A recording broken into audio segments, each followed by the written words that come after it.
Thank you, Brother Lance, for your promotional talk, and also to the interval song of the last generation. And to continue our program this wonderful morning, before we give the discussion, let us kneel down for our special prayer.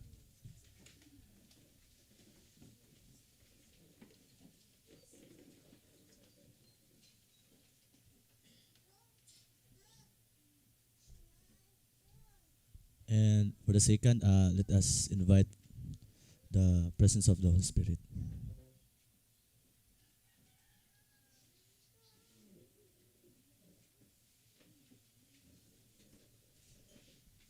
Once again, good morning and have a delightful day to all of us, and especially to our brethren in abroad.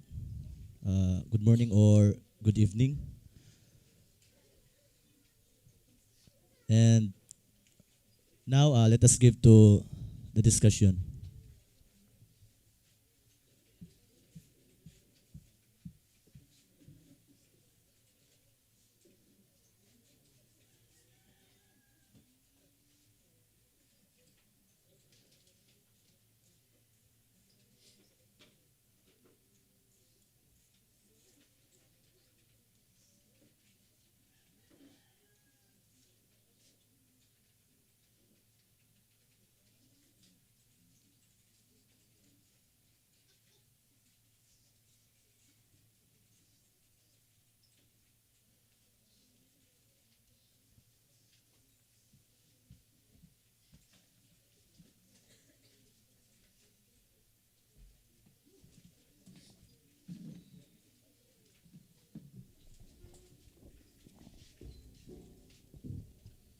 Good morning, everyone, and happy Feast of Trumpets. It's our first day in the Feast of Trumpets. Good morning, Brother Junvern and Brother Ronel. Good morning, Brother Ed. Oh, and also to our brethren from other countries, uh, from Australia, Malaysia, UK, United Kingdom, and also in America, right? Colorado, Kansas, Kansas, and also Georgia, Chicago, and also in California. We have already lots of brethren. Arkansas, right? Also in New York. I don't, so we already have lots of brethren in other countries, and someday, if God will permit, we will finally meet. So, but at this time, let us first virtually meet through online, as we could together celebrate this solemn feast. So I think we need to make a list of those countries. Uh, Good, so good morning, brothers and sisters, and happy Feast of Trumpets. Napay nasod no great Africa Sir Barulin. Ikaw na po Barulin. Good morning to all onliners. Sige, ira may great ba Africa? Tawo pag-greet no. Good morning to all onliners in the New York, Ay mo naman Africa. Africa, Oh, Mexico, Mexico, Spain, Spain, Zambia, Zambia, Kenya, Kenya, Kenya, Kenya, Kenya, Pakistan. Pakistan. Good morning. How about Brother Junvern? Brother Junvern.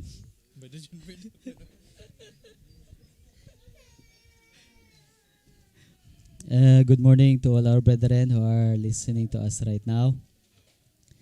Um, May the Lord will be with us as we continue to study, especially our subject in this wonderful morning of our celebration of the trumpets, Feast of Trumpets.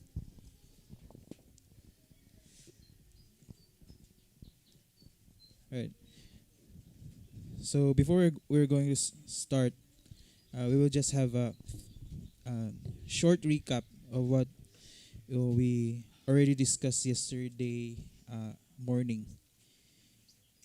Our topic is about the 66 books in the heavenly sanctuary.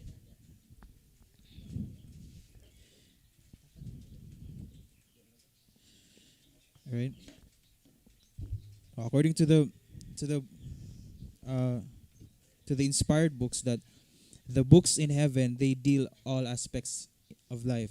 So maybe you already heard that uh, the book of life, right? It's found in the Bible, but actually, if you're going to since it deals all aspects of life here on earth, so there are actually 66 books right there.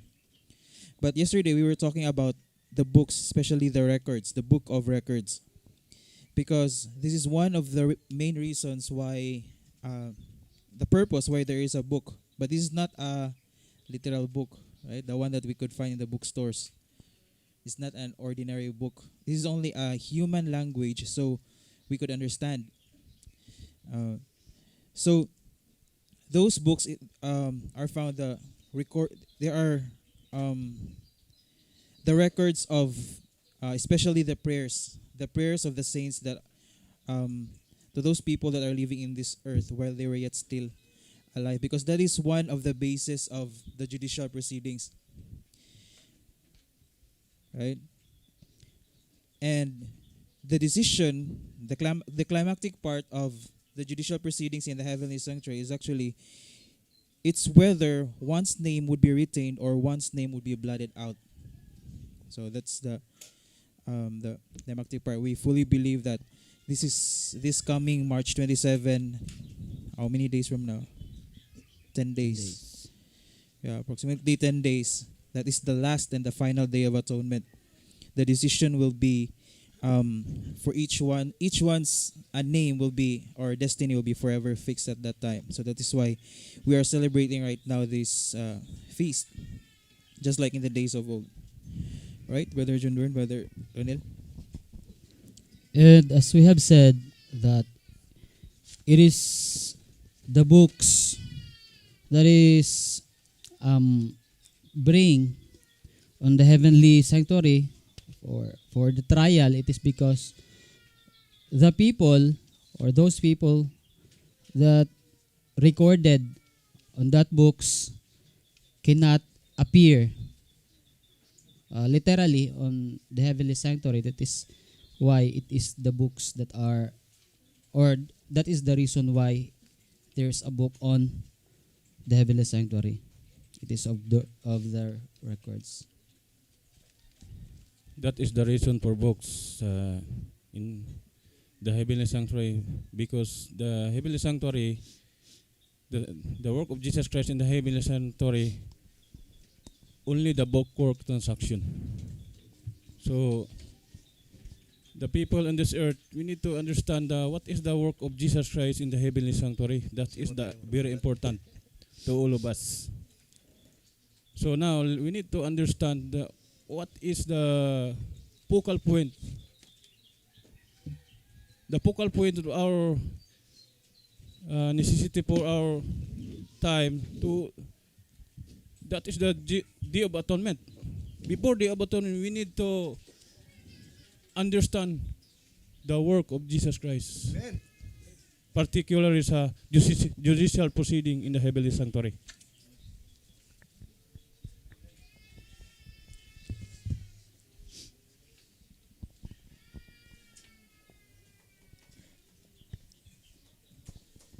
All right, so that is why it says here in this we read yesterday already in 10 symbolic code number 7, pages 5 and 6, that we really need to know the worst of to know the worst on our case, right?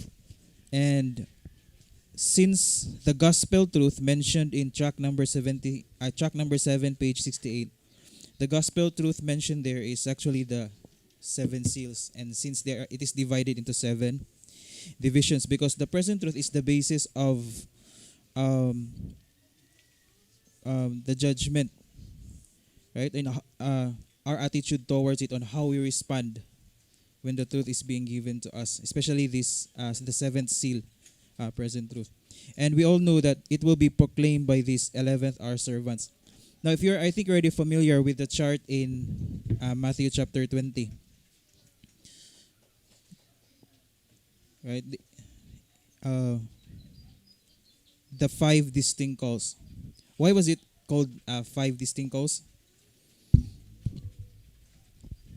Where? Let us read here in White House Recruiter, page 17. Says here, another point of significance of which we should take note is the fact that the messages borne by these first two groups, by ancient Israel and by the early Christians, were not of a reformatory nature. They were not old, forgotten truths in process of revival and restoration. Rather, each was a new revelation, meet in due season. Present truth is specially adapted fully to meet the needs of the people in their respective times. So there are five distinct calls. Each call must be a new message. So every call, there must be a message of present truth. So how about our time? So particularly in these days, we have a present truth under the seventh seal. So we need to accept the message of present truth concerning the judicial proceedings in the heavenly sanctuary. That is the important. Okay, so let us go to the chart for a while. Matthew 20. That one. So, if there are five distinct calls, meaning also that there are also five distinct messages. So it must be that during the first call, there must be a new and distinct message. Meaning to say, when we say distinct, it is not of a reformatory nature. Right? It is really new revelation in that specific period of time, because that is the need of those people in that period of time. Right? And then during the second call, there's another distinct message. Right? Distinct from the first, distinct from the rest that has already been revealed. So if you would notice here in the five distinct calls in connection to the seventh seal study, you would notice that the first call in the days of Moses, what is the period of seal during that time here on earth? What is the period, the sealing period here on earth in that time, the days of Moses? Because every shepherd's rod believer, we already know that, for example, during the first seal, the period was from 4000 BC to 2344 BC, right? And we have the second seal, 2344 BC to 1917 BC. Am I correct? So, from the third seal, 1917 BC to 31 AD, that is the period of the third seal. So you notice that starting in the period of the third seal, there is the first, that is the time when the first call, there's the first call is being given. There's a new message at that time. Kamatikod mo? So in the first call, it is during the period of the third seal here on earth. But during the second call, it is already in the boundary line of the third seal and the commencement of the fourth seal. No, kamatikod mo? And during the third call, that is already in the days of William Miller, and it is already during the period of the fifth seal. Right? And in the fourth call in 1844, that is already the boundary line of the, I think, oh no, that is already in the period of the sixth seal.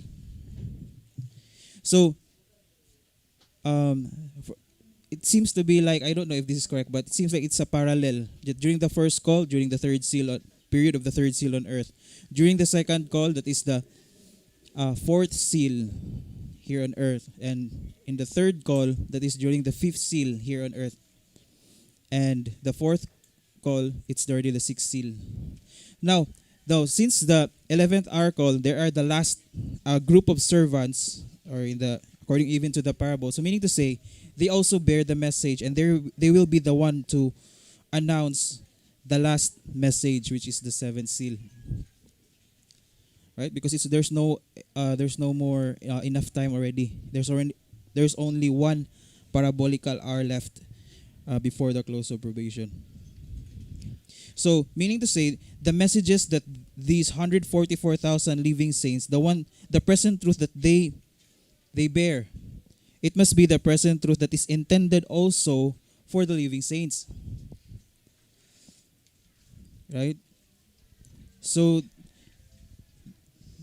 these people, the 144,000 living saints, they must have a distinct message by which Brother Hotef, he himself, at the time when he was yet alive, Brother Hotef wasn't able to proclaim because Brother Hotef died.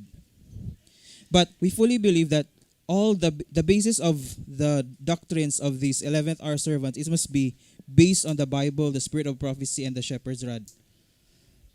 Right? But basically, it doesn't mean that it was already written in the books. It's already been understood or being fully revealed by the prophet themselves. Right? We have a lot of passages that deals with that point. So that's it. And another thing to prove is that that these 144,000 being the last call, and it is a distinct. They must have a distinct message. Is that here in Shepherd's Rod, Volume 2, page 172. So could you please read? Because this is very important. 2 is our page 172. The song was sung in heaven by heavenly beings before the throne, and before the beast and the elders. Therefore, it is evident that the judgment was in progress. Note that the 144,000 did not sing, but they only could learn the song, as it was sung in heaven. That is, they alone understood the heavenly truth in that particular time and their position in connection with the message they must bear. As we have read on that passage, to is our page 172, the 144 did not sing, but they only could learn the song, meaning the message. They alone understood the heavenly truth in that particular time, as what our brother said a while ago, that in every generation there must be present truth. And we cannot deny the fact that the generation of Brother Hotef already passed. Therefore, in our generation, there must be also a present truth, as what we have given according to the passages that was given by the inspiration. So only the 144,000, they understood the present truth while singing in angel in the heaven. So our time, we need to understand, but even this time, before the atonement. So that's why the messenger of the Elijah proclaimed this message throughout the whole world, because the 144,000 need to understand the present truth for coming the atonement.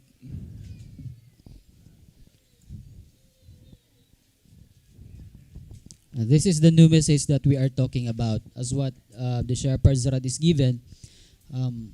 The new message of the 11th hour. So the particular time mentioned here is the 11th hour in the parable. right? That during the 11th hour, that is the particular time mentioned if we are speaking in parabolical time. But here, we can see that the statement by Brother Hotef, when he said that heavenly song, when they were being sung in the heavenly sanctuary, it says here that the judgment was in progress. So, Pati ang ballpen ako, be. because the, how do you call that, was, it's yeah, it's written in a past tense, meaning to say that judgment already begun, right? And it's already in progress. And we think, if we believe that it is in 1844 when the judgment is in progress. But right now, we can say that the judgment was in progress. And the statement where it says here that they only could learn the song, meaning to say they understand the message in relation to that judgment that was in progress already in the heavenly sanctuary. They knew that what is going on in the heavenly sanctuary, but they did not as yet sing the song, right? They still try to understand the song. Can I term nga sepra English ba na, no? Have you, is the word sepra English? Because sakto ba? Sepra.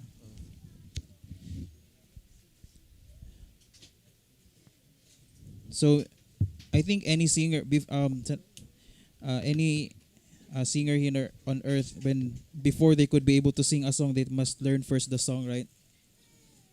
So that's the same thing, but here it's in a spiritual aspect. Now, since the judicial proceedings in the judgment that pertains to the dead is there's quite similar with the judicial proceedings with the judgment that pertains to the living. So let us read here in 2SR page 220. So let's go back first. How is it being done? To is our page With the dead. 120. Note the words at the opening of the judgment for the dead in 1844. And when he had taken the book, the poor beasts and the poor and 20 elders fell down before the Lamb, having every one of them harps and golden vials full of odors, which are the prayers of the saints. Revelation 5 verse 8. Mark that no angel offered a prayer, but the prayers of the saints were presented by the beasts and elders, through praised by harps and golden vials full of odors. That is, there was no prayer offered for the dead, but their prayers which they had prayed, being recorded while they were yet alive, were presented before the throne. As we have already learned that all the things, or especially the works in the heavenly sanctuary that is done concerning the dead, or the works that is done for the dead, are already, or called as the groundwork, as the shepherd's rod called it. But all those things, or the groundwork, also still going, or they are called the groundworks because in the judgment that pertains to the living, all these things will also be done for them. And as the shepherd's rod said that, but the prayers of the saints were presented by the beast and the elders through praise by harps and the golden vials full of odors. It was stated in TOEIS page 220. So the judgment pertains to the dead, while the 24 elders and 4 beasts, while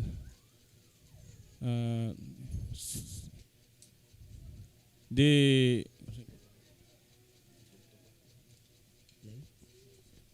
play the harps. So that as during that time, the deeds of the dead saints during that time presented.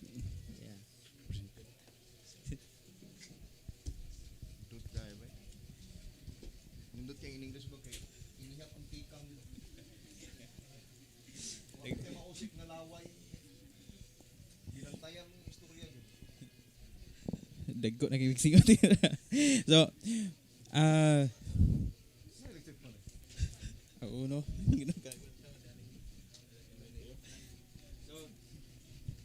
Why is it that it is hotter when we speak English? Right? Um, anyway, so to SR page 270 is dealing with the process on how uh, the prayers of all the resurrected saints are being presented. Right. So every time that we hear judicial proceeding that is pertaining to the dead, and if it deals with prayers, the term is presented. But if the judicial proceedings in regard or related, if it is related to the living, the term must be offered and not presented. So why is it that in the judgment that pertains to the dead, the term is presented?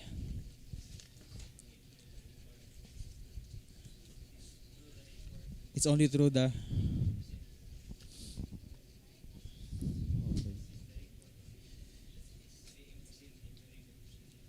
yes, it is only the records because they're already dead, right? They are already in their graves at that time when their prayers are being presented. So that is why the term is presented. But at the time when they were still alive, it has already been recorded by the recording angel, right? Because I think all the saints from the very first person who live in this earth to the last saint, it must be that they have prayers, right? And those prayers, they are being recorded by the recording angel. But when we deal with the judicial proceedings, if it comes to the dead, the term is only presented. But the presentation of prayers, the process is that these four beasts and the 24 elders, they will play this musical instrument, the harps. So while the prayers are being presented, there is a backup music, something like that, in the heavenly sanctuary. Now, so it's different when we say the song was sung in heaven, because that is pertaining to the dead. But when we go to the living, the term is already a song. It's no longer a musical instrument, but it's already a song. There's a lyrics, right? There's a tune. So that song or that heavenly song, it says here, it's if we go back to SR page 172, it says here that the song was sung in heaven by heavenly beings before the throne and before the beast and the elders. So that song is the song of deliverance. So it's only the same method, right? The judicial proceedings, the method of the judicial proceeding concerning the dead, the same method sa judgment concerning the living.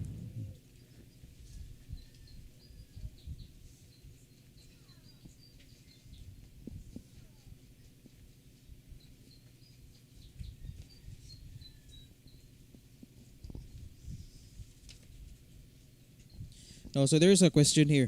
So I think the audience could participate with this one. Now, so the question is that what is the significance that they were singing the song? Who would like to answer? So let us ask from the audience. Because during the judgment of the dead, the 24 elders and the four beasts, they were playing the harps, right? While the prayers are being presented. But this one, in 2SR page 172, it says here that the heavenly beings, they were singing the song. So what is the significance that they were singing the song? Let us ask the audience who can give an idea.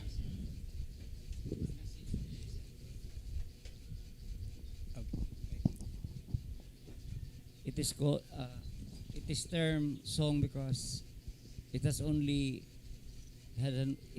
one understanding, and it is only through the song we can the the congregation, even the speak at the same time, it had only one thought.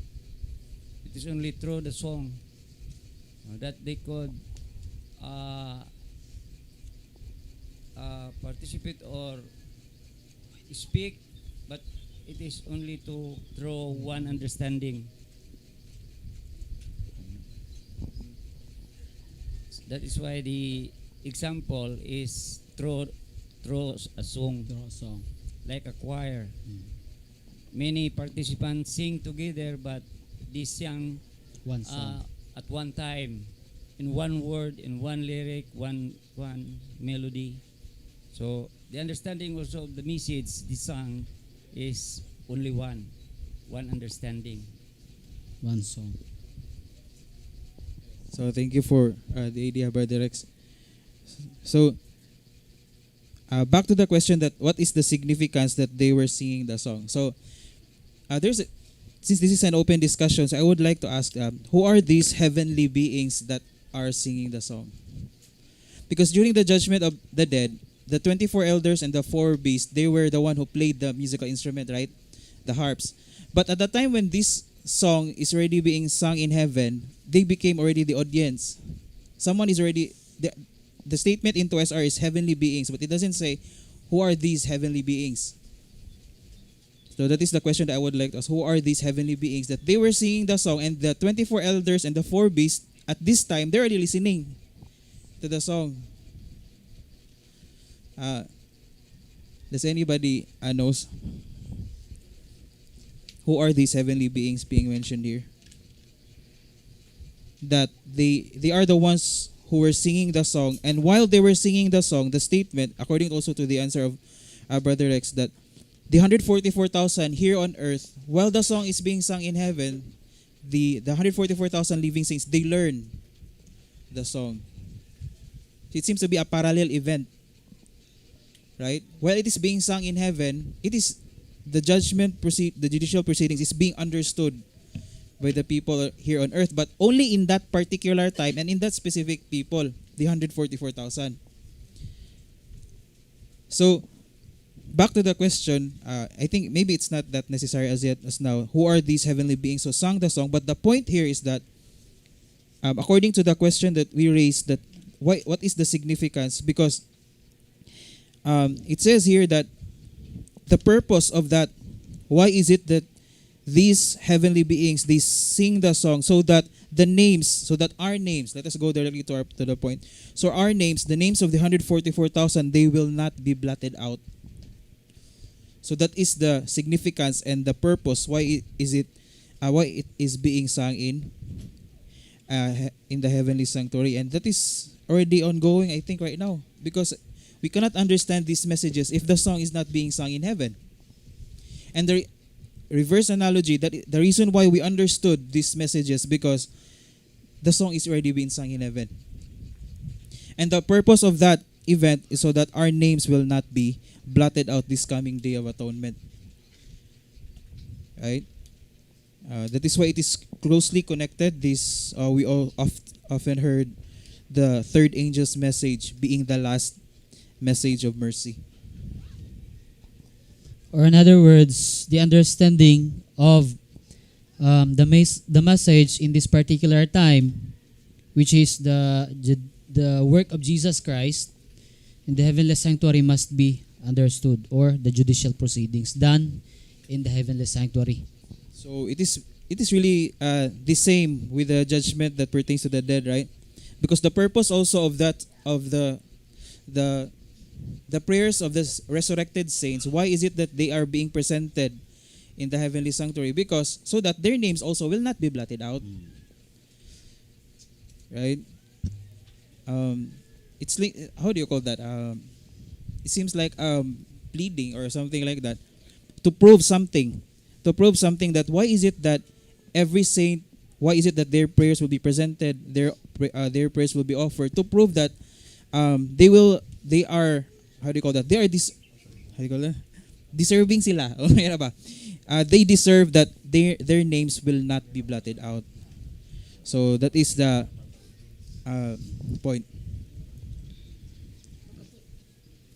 So the third angel's message proclaimed according to inspiration. But let us distinctly separate the proclamation of the third angel's message to the church and the proclamation to the third angel's message to the world.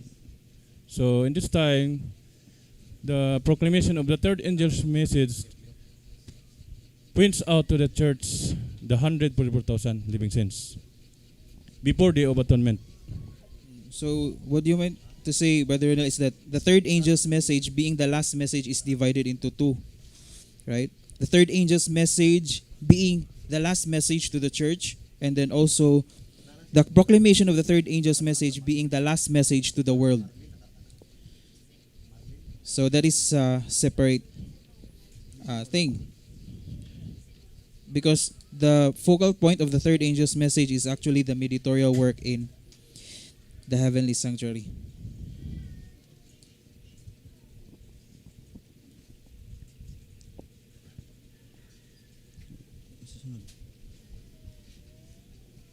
Alright, so let us go to Great Controversy, page 435. Says here, Those who had accepted the light concerning the mediation of Christ and the perpetuity of the law of God found that these were the truths presented in Revelation 14. The messages of this chapter constitute a threefold warning, which is to prepare the inhabitants of the earth for the Lord's second coming. so what is that second coming that mentioned on that passage? It is, Second coming sa most holy place. yes, the invisible coming of Jesus Christ to the most holy place. And to continue, the announcement, the hour of his judgment is come, points to the closing work of Christ's ministration for the salvation of men. It heralds a truth which must be proclaimed until the Savior's intercession shall cease and he shall return to the earth to take his people of himself. The work of judgment which began in 1844 must continue until the cases of all are decided, both the living and the dead.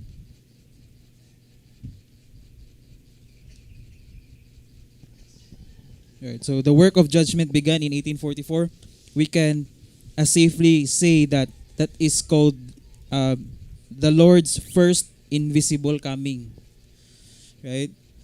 That is To the most holy place. Jesus Christ first invisible coming to the most holy place. So from holy place to the most holy place.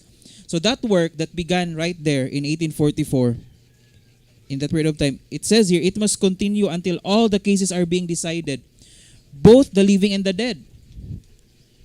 Right? So it meaning to say that it will repeat again, that Jesus Christ again will return to the most holy place for the second time, or we can say that it is called the second invisible coming of Jesus Christ after the cases of the dead and the living are already been decided. And we fully believe, if we go directly to the point, that would happen also on the same day, on March 27, 2021. Right? That the cases of the dead saints are already being decided. The cases of the living are already being decided. But if you heard in our previous worship during Bible studies. the live studies, right? It says there that the living mentioned here, if you go directly to the point, that is pointing to the living, the seventh seal, but the first division only of the living. Right? Because the seventh seal is divided into 7 divisions, but that is only, this March 27, 2021, it is only the living, but the first division only that has already been, the cases already been being decided. So that's, it says here in the spirit of prophecy.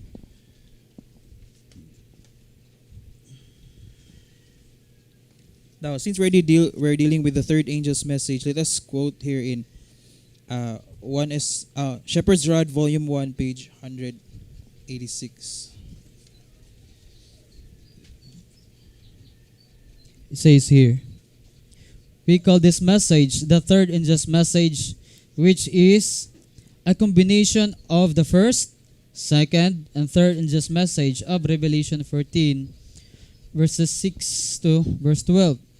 The substance of the message we bear may be classified into 5 subjects. The time, 1, the time of the end, second, the judgment day, the day of atonement since 1844. So actually, there are 5 enumerations in that reading, but we only stopped to 2 enumerations, because we will be trying to emphasize the second enumeration, which is the judgment or the Day of Atonement since 1844. Because out of all the solemn feasts, right, we have the Passover week, Feast of Trumpets, Day of Atonement, Feast of Tabernacles, the Pentecost. Of all the feasts, the most important feast there is the Day of Atonement. So why is it very important? Because we will try to connect that to Timely Greetings, Volume 1, number 3, page 15.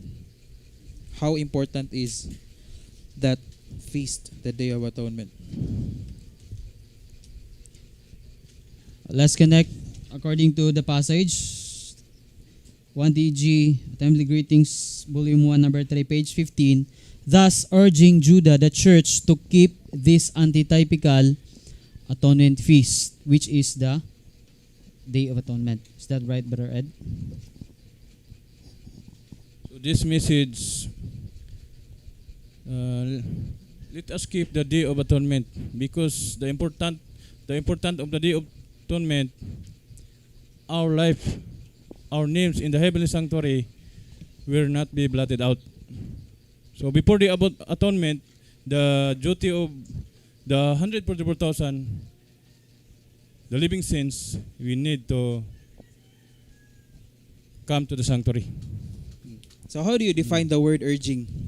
Urging. Because the root word of the word urging is urge. So what do you mean by urge? Huh? Calling? Because urging and compelling is different. Right? In our own dialect, lahi nang nag-auhag ka, lahi po nang gipugos. So the reason why there is a sense of urgency, because the Day of Atonement is the most important feast. And it's going to happen. Right? So that is why it's urging Judah, and it says here the church. So not everyone is being urged, but only it is pointing first to the church. Right? To keep this what we call the antitypical atonement feast, which is the Day of Atonement. So if someone is urging you to keep something for your own good, I think that it doesn't come from the devil, right? How is it? Yeah. How come that you could say that someone is urging you to say it's time to afflict your souls now and to repent, something like that, and that message comes from the devil? Because the devil doesn't want you to repent. He doesn't want you to realize your mistakes, right? So here in Great Controversy, page 518, that is why this book is called The Great Controversy, because you will read that. The great controversy between Christ and Satan that has been carried forward for nearly 6,000 years is soon to close. And the wicked one redoubled his effort to defeat the work of Christ in man's behalf and to patient souls in his snares, to hold the people in darkness and in penitence till the Savior's mediation is ended, and there is no longer a sacrifice for sin, is the object which he seeks to accomplish. It's very clear in that passage that Satan is redouble his effort. If he has done a lot of efforts to defeat the churches far back beyond or far back from our period of time, today he redoubles his effort to defeat the 11th hour church. And it says here that to fasten the souls in his snares, or in other words, as what we have said a while ago, to make the people blind of the work of Jesus Christ that is done for their salvation in the heavenly sanctuary while their cases are on trial, or the cases of the living saints are on trial. Right. So when we say great controversy between Christ and Satan, in other words, there is already been a rivalry between these two. Right. Even in, I think during our school days, there is what we call the rivalry, right? Na magkaribal sila kanang duha gyud. We have our two classmates that are in great rivalry, so something like that. So here, the point of rivalry between Jesus Christ and Satan is specifically pointing to the subject about the sanctuary. Jesus Christ wants his people to know what he is doing, what he is doing for the sake of his people, to save them, the sacrifice of sin, his mediation. But at the same time, since Satan is in rivalry with Jesus Christ, so Satan also, with his effort, tries to hold the people in darkness in regard to what Christ is doing. Do we get the point? So, and here, it says here that it says here for 6,000 years, that at the end part of that 6,000 years, Satan redoubles his efforts to defeat the work of Christ. So meaning to say, practically speaking, Satan doesn't want the people to talk about the subject of the sanctuary. He doesn't want to deal with that. Why? Because the subject of the sanctuary is capable of saving, and he doesn't want the people to be saved. Right? So that is why the message earlier, by which we are trying to emphasize, that urging Judah to keep the antitypical atonement feast. If someone is urging you to keep this feast, and since it is related to the subject of the sanctuary, that message could not be of Satan, because they are in rivalry with Jesus Christ. It must be that message comes from Jesus Christ. Right? So it says here that statement that I think we are very familiar with, and even the other people who are studying the Bible, that ye are the salt of this earth, but if the salt have lost his savor, wherewith shall it be salted? It is thenceforth good for nothing, but to be cast out and to be trodden underfoot of men. So when we say good for nothing, so that is what it means by trodden underfoot, or it will be taken for granted. So that is the desire of the devil, that if possible, that is his determined effort, that the truth will be trodden underfoot, and, or so to speak, that if possible, nobody would discuss or focus their attention of what Jesus Christ is doing in the heavenly sanctuary until it will be ended. So because if he could be able to darken someone in regard to what Christ is doing until Jesus Christ will leave his work as a mediator, then those people would suffer, how do you call that, would suffer destruction, or the consequences of, instead of having eternal life, they will be having eternal death. So the devil wants to the people know. The people know this. Nobody to discuss the sanctuary doctrine. So that's why there are many brethren to waste their time to give message to the headquarters, no? Particularly our brethren in the USA, to wasting their time to discuss the headquarters, not to Talk about the heavenly sanctuary, the judicial proceedings. It's very clear in the reading that we have, or in the study that given by the inspiration, that it is through the sanctuary construction and service revealed the plan of redemption. Therefore, we have to learn what is, especially the message that is encircle, or the entirety of the message of the sanctuary construction service, because it was there that given by Jesus Christ the work, or revealed the work of the plan of redemption.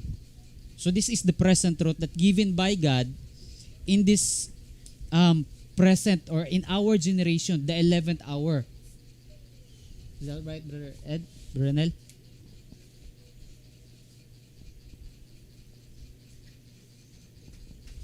Now we would like to deal that the one that our brother Ronald said earlier, that the Davidians, they are wasting their time by just putting effort to proclaim that they are the true headquarters, because they forgot that here in 2SR page, Shepherd's Rod Volume 2, pages 92 and 93, that the Laodiceans, why is it that they are called Laodicea? What does it mean by the word itself, Laodicea? People declaring Huh? judgment. They are the people declaring judgment, and in the ninth hour call, that is why that call is for the Laodicean period, actually, that entire 3 hours. And the 11th hour is within those 3 hours, 3 full hours period of time. That the original, or what do you call that? Why is it that they are called Laodicea? Because they are the people declaring the judgment. And if you will talk about judgment, it must be connected to the sanctuary. That is the original purpose why they are being called Laodicea. But sad to say, it says here that the prophecy is being fulfilled even in our time. And these Laodiceans is in worse conditions, because we already know that the Laodicean is divided into two, right? We have the typical Laodicea and also the antitypical Laodiceans. But the worst condition, comparing these two, it's with the antitypical ones. They're in a worse condition, because they forgot their original task, right? It must be that because the object, or the objective of the typical Laodicea, supposedly they are the ones who is to proclaim, or to declare the judgment for the dead. And the antitypical Laodiceans, it must be that they will be the one to proclaim the judgment for the living. But instead of focusing on the judgment that pertains to the living, or instead of focusing on Christ's mediatorial work in the heavenly sanctuary, they are focusing on the headquarters issue, which is not related to the gospel truth or the salvation. So that is reality. Even right now, you could see in the social media. That is why it says here that the last section, is in a worse condition, and since they are in the worst condition, they will also be under a greater condemnation compared to the previous one, because they have this advanced light.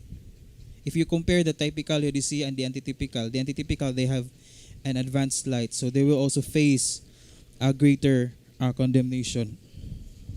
So what is the remedy? As what given by the passage. It was the divine judgment is the last remedy, because destruction with a merciful God is a strange work to the Bible and the spirit of prophecy. God has no desire to destroy any, but sometimes that is the last resort to awaken our senses. So if there's nothing to do, or just to awake those people who are like their senses are closed, there must be an interference by the Lord, and the last remedy is destruction.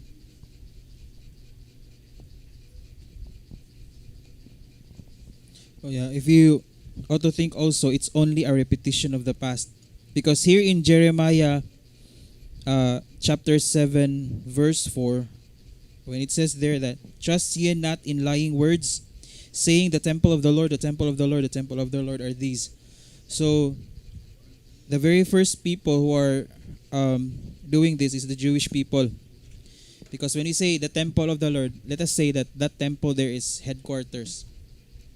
So the Jewish people, they were proud to present their temples in their time. And now, the some of these Davidians, they are also proud to promote their headquarters. So it's just the same thing that already happened in the past. It's not something new already, right? Yeah. So it's a figurative speech. The one here in Jeremiah 7:4, it's a figurative speech. That according to inspiration, it says here that the people of God, they perverted the purpose of God.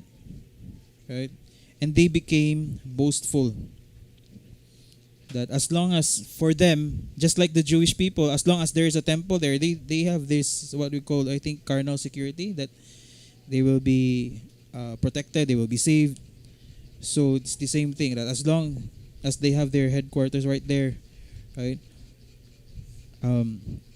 they will they need not to worry on something about their situation. But it says here that they were actually destitute of the dew from heaven. So that is why their only remedy is destruction. So if you can see in our study about the temples type, that God purposed that He allowed that the two temples were destroyed, right? The first temple and the second temple. He allowed it to be destroyed because that is the only remedy for the people of God to be awakened.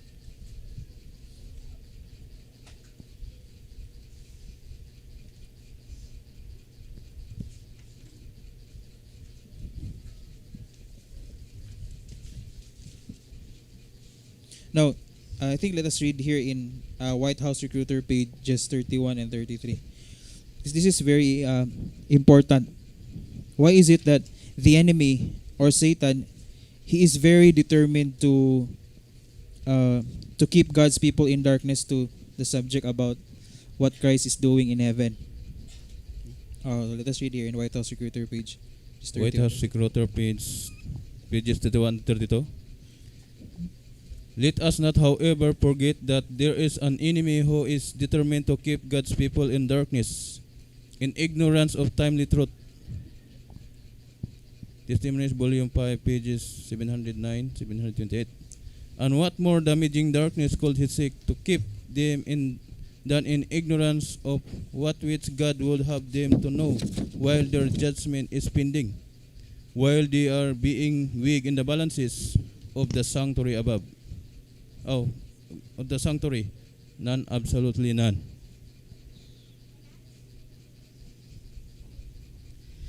As what we have said a while ago, like what Brother Ed said, that the situation of our brethren in the Vidya, they are just like doing of what the ancient Jews are doing. Like instead of listening to the message, they continually the words of inspiration that was given is they turn a deaf ear. They continually revile, and ridicule those who are proclaiming the message, not knowing that this message is for their own good.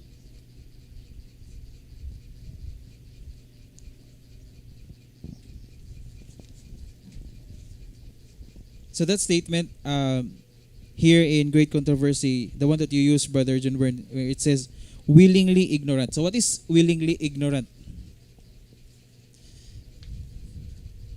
Sa Bisaya pa, in our own language, ignorante. Willingly. What is that is quite a heavy statement when you say willingly ignorant. Right? Because if you're only ignorant, so maybe you would be you could pass the judgment, right? You would be excused. But when you say willingly ignorant, meaning to say there's a chance for you to come to your senses, but you just willingly become ignorant. You decided to become like that. You have a choice. Yes, because the message has already been being proclaimed.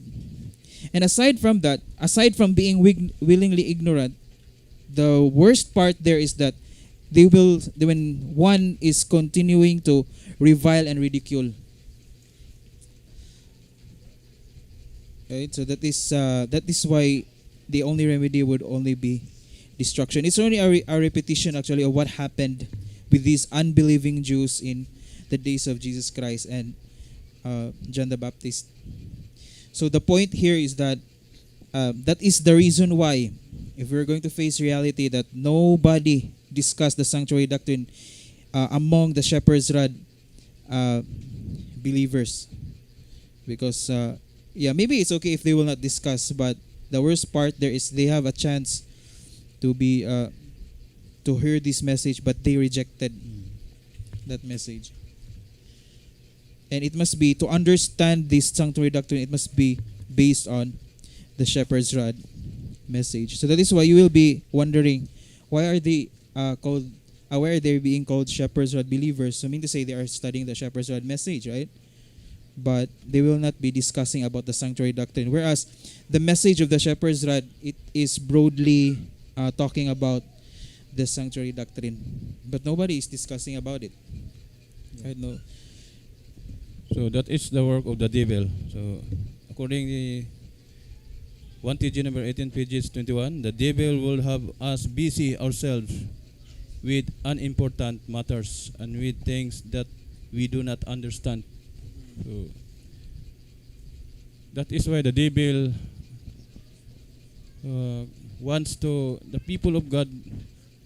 Nobody discuss the sanctuary doctrine. So that is his effort to divert, right? It's a diversion technique, or something like diversion technique, that instead of discussing about heavenly sanctuary or the sanctuary doctrine, they will focus their attention on some other things.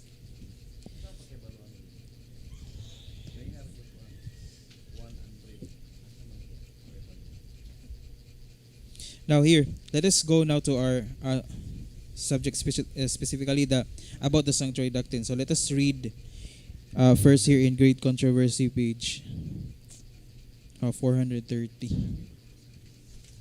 Says here, in the typical service, when the high priest entered the most holy place, all Israel were required to gather about the sanctuary, and in the most solemn manner humble their souls before God, that they might receive the pardon of their sins and not be cut off from the congregation.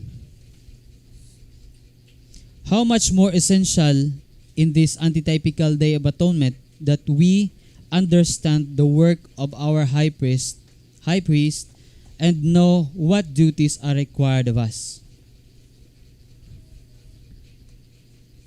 So the most important of all, the antitypical Day of Atonement.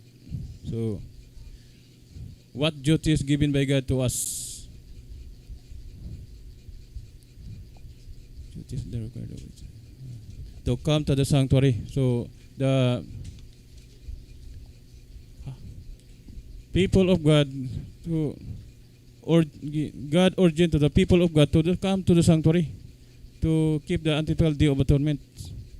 That's why the message of God, the messenger, every day give message to the 100,000 to come to the sanctuary, confess their sin and secure our life.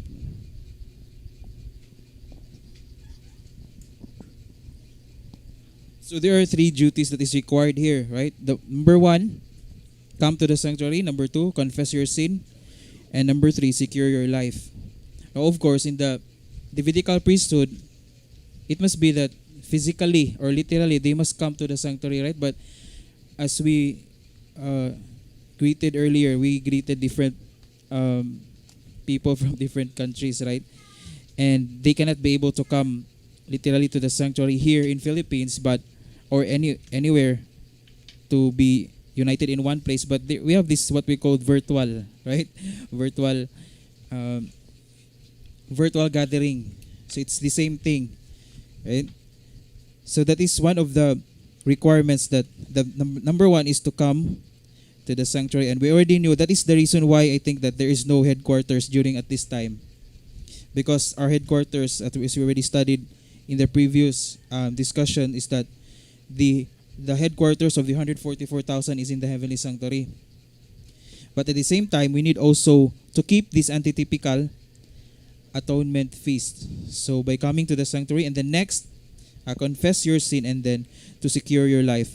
So that if we will try to emphasize this, especially to this last and final day of atonement, because the last duty here, which it says secure your life, it means to say that you need to secure your life, that your name will not be blotted out in the last and final day of atonement that pertains to the living.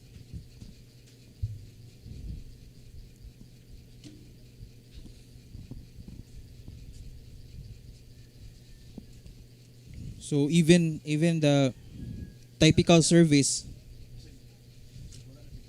So even in the typical service, they were leaving, right? They were leaving. They come to the sanctuary. They did not bring the dead bodies and then bring the dead bodies to the sanctuary. But the one who come to the sanctuary, they're living, right? They're alive. So it must be that typical service, if we ought to think, it is directly pointing also to the living, to those people, especially to those people who are candidates to be a part of the 144,000. So that is what we call the demands of the law, or the spirit of life. That is the new truth. So, because the destiny of each and every one will be forever fixed once that day of atonement will pass by.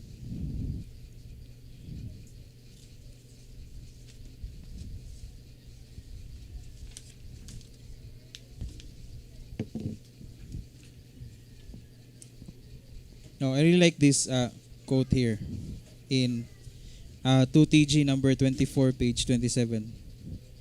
So let me read this one, and Brother Junburn, Brother Ronel will explain.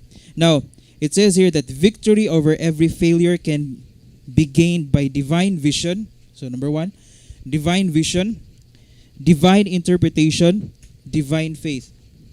So there are three. So these three you see are inseparable. Only these three lead to Christ and eternal life. This is indeed the righteousness of Christ, not tarnished with the tinsel of men. Colonel.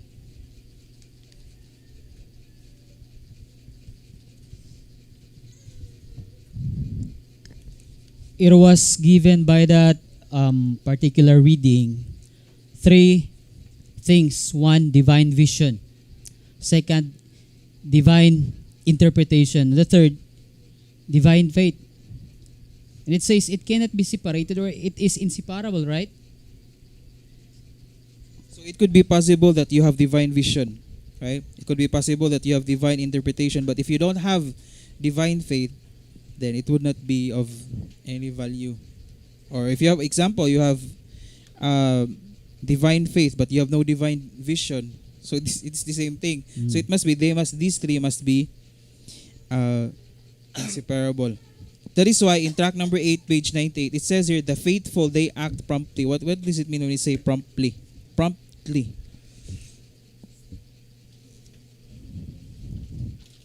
Oh, when you go to school and then you're the most prompt. So meaning to say, the faithful act on time immediately. Because there is this attitude with the Filipinos. We called it the mañana habit. Right? Ano sa pag English sa mañana habit? Is it no?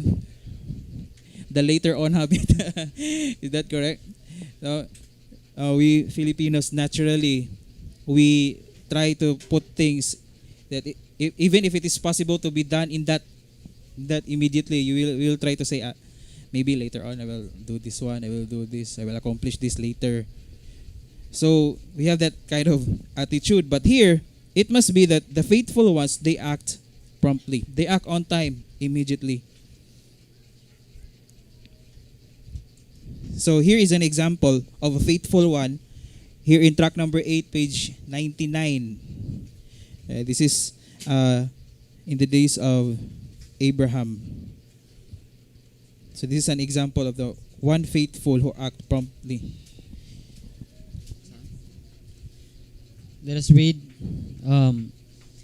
As in the days of Abraham, moreover, there was no Bible by which to prove that his going from his father's house was in fulfillment of prophecy, and that God was leading him to depart from Ur of the Chaldees to go to a land the whereabouts of which he himself knew not. Hebrews 11:8 and 9. We see that Lot was not like most men today who question and criticize everything in the unfolding of truth. Without the slightest questioning or doubting, he put his trust in Abraham's God and confidently followed in the quest for the promised land. See? So the faithful one being mentioned here is Lot. Lot. So we're gonna, because Lot was not the one who is directly speaking to God.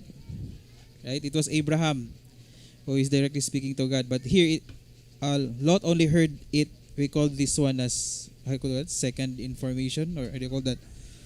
That even though he wasn't able to speak directly to God, but it says here that without the slightest questioning or doubting. So the reason why people doesn't act promptly or immediately, because they still have question or they're still doubting when they heard something. For example, they already heard that that is the last day of atonement in March 27, 2021. Then in their minds, maybe they would say, is it really March 27?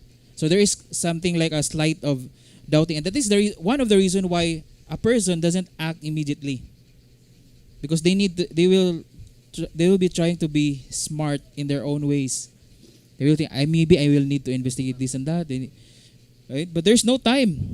There's not much time to, if we think. The message is urging or urgent. Yeah, that is why it says being urgent, or it's urging. So this is one of the, how do you call that?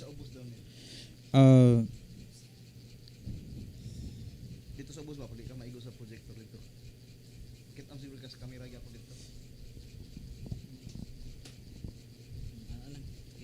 Matabunan mo. Okay. Paano kasi social distancing kasi nagklamuhan sa tanan ko. Dito ba? Oo. Dito lang kaubos.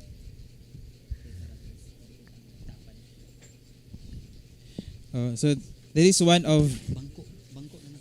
Ayo ya. Matabunan. Ana. Kita ang tanaw, kita siya. Dili na. Tira tapit. Sige, padaw. Kana.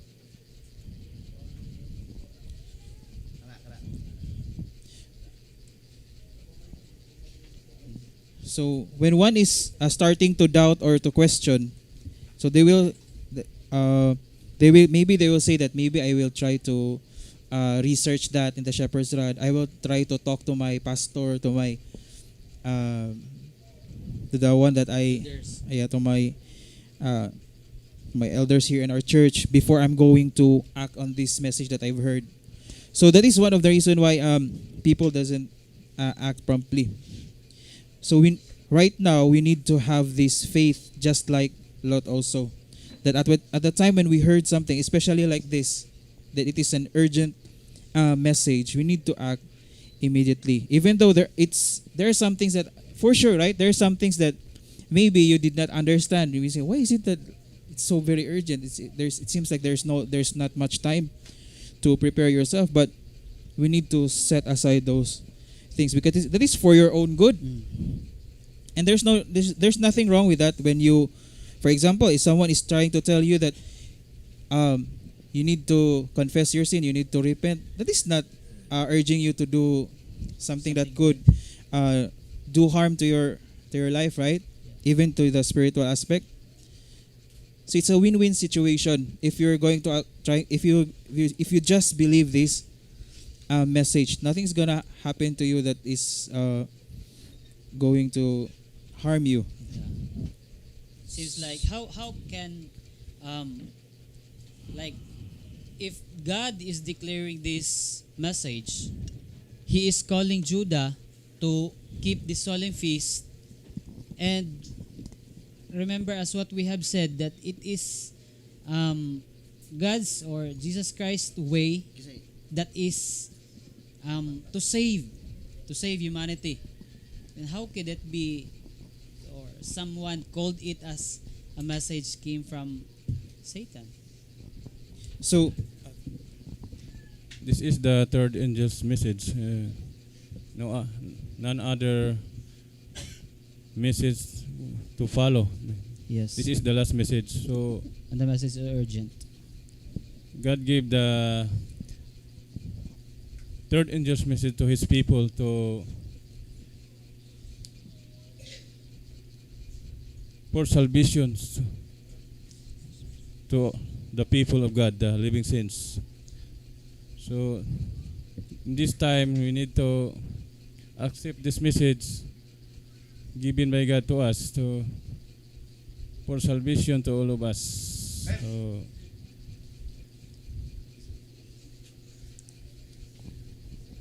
so aside from acting promptly, we must also be like Lot. Also, he confidently follow the quest for the promised land. But here in our time, we must also be confidently be following that.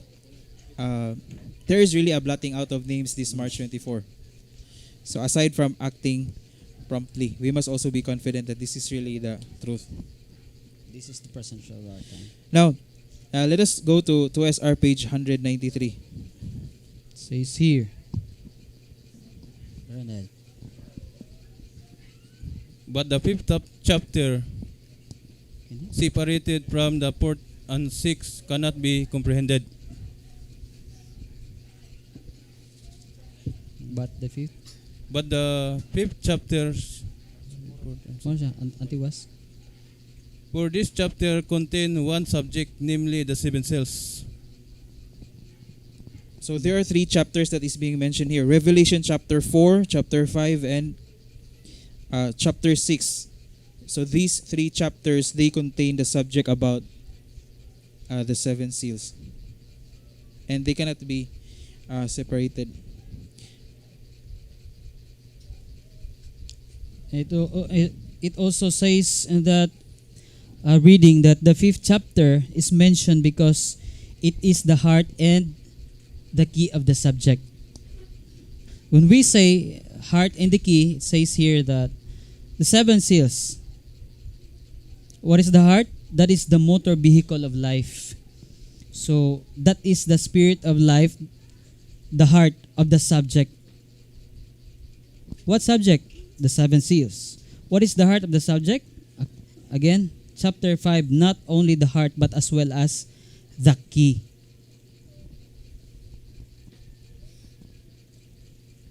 So the key found in chapter 5. On the three chapters. Right, so there must be something in chapter 5, right? So we illustrated here that chapter 4, 5, and 6. Because if you're going to read that entire chapters, in chapter 6, that is the... there is also a seven seals on chapter 6, but there is also a seven seals on chapter 8. Because the seven seals on chapter 8, the very first verse in Revelation chapter 8, verse 1, it says there, and when the seventh seal is opened, so that is the different seven seals there. And also in chapter 6. But the one that pumps, when you say, because when you say heart, what is the function of the heart, according to Brother John Byrne? Motor vehicle of life. Oh, what is a motor vehicle of life? Who is familiar with machinery? Machinery here. Either motorcycle or 4 wheels or 10 wheels. The one that runs the vehicle is actually the motor. Right? Without motor, it will not run. You know? So they have a different CCs. Is that correct? CCs? CC? Yeah, CC. CC. So here, the one that runs the entire subjects of the seven seals is chapter 5. Right? that is like the engine or the motor that. And the function of the heart, we already knew that the function of the heart is to pump blood, right? Have you seen those videos in YouTube that there was a heart surgery, and then they when the surgeon cut the chest of the person and then um, remove the heart because it wasn't already pumping. The heart is no longer functioning. So they tend to replace artificial heart. Was that like a machine? And then they try to connect it to those arteriobinacaba. I don't know what's the name of those the tubes in the arteries and the. So there's like an artificial machine so that the blood flow would the blood will still continuously flow so that the person that is being how do you call that is undergoing the heart operation would not die. So they try to remove the heart, and then since the heart is no longer functioning, they try to press the heart, and it seems like a magic, but actually it's the power of God that could be able that the heart since it was already removed from the person's body, but when they tried to pump it how do you call that? It pumps again on its own. So it's really a miracle. But here we're just trying to emphasize that Revelation chapter 5 is like that. It's like the heart. That without it, it could we could not really comprehend the entire subject of the seven seals. So what is it? How do you call that? What is with chapter 5? There must be something special here in Revelation chapter 5. Why is it being called the heart? And not just the heart, but also the key. Right?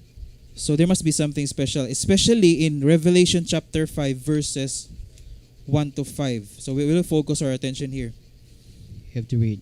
In Revelation chapter 5, verses 1 to 5. Itong basahon? Oh. Let us read. Revelation chapter 5, verse 1. And I saw in the right hand of him that sat on the throne a book written within and on the backside, sealed with 7 seals. Verse 2. And I saw a strong angel proclaiming with a loud voice, Who is worthy to open the book and to loose the seals thereof? Verse 3. And no man in heaven nor on earth, neither under the earth, was able to open the book, neither to look thereon. Verse 4. And I wept much, because no man was found worthy to open the open and to read the book, neither to look thereon. Verse 5. And one of the elders said unto me, Weep not, behold, the Lion of the tribe of Judah, the Root of David, had prevailed to open the book and to loose their 7 seals thereof.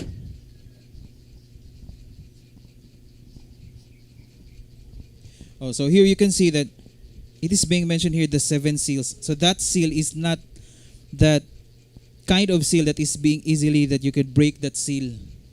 For example, here on earth we have this when you buy those you got the purified water in water fate there in the street. There's a seal, right? But that seal could be easily been torn, right? But here, the 7 seals is not that the reason why it is called being 7 seals or seal, meaning to say that no one could be able to unseal that one except Jesus Christ. Right? It says here that no man in heaven, nor in earth, nor neither under the earth. So that is how sealed it is. Right? So now, why is it that we're trying to focus on this one? Because this message actually, Revelation chapter 5, verses 1 to 5, this is very urgent. And since it is very urgent, there must be a lesson of great importance to this message. And it is especially to those people who are living in the last generation. Now, let us read first here in Shepherd's Rod, volume 2, page 193. According to the counsel of the servant of the Lord, we are admonished to study this, for it holds out an important truth for those who shall have a part in the closing of the gospel work.